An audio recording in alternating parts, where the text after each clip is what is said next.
Akala mo nasa Santorini ka, pero sa Magalang Pampanga lang yan. And this dreamy place is the Laralax Private Resort. Tara't samahan niyo ako, papabless natin ito.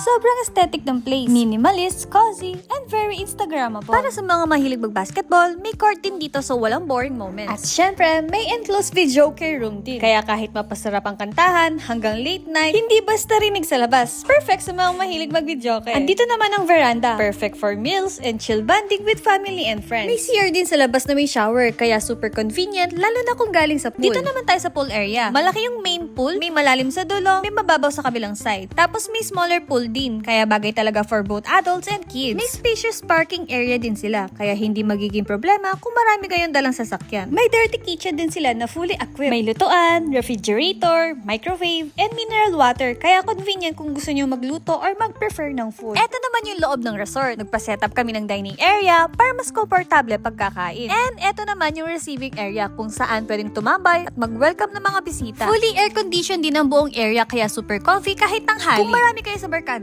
this room is for you. Good for up to 15 packs with its own CR, TV, and cabinet. Spacious and convenient. For the next room, may 2 big beds, 2 extra foams, may sariling CR and TV, and may direct access pa to the pool area. And for the last room, may 1 big bed plus extra foams. Pero wait, may room pa pala sa taas. May 1 big bed and extra foams. Dagdag sleeping space talaga. So, ano pang hinihintay nyo? Kayo na lang ng family or barkada ang kulang. Kung nagustuhan nyo, message nyo lang sila sa Facebook page nila for reservations.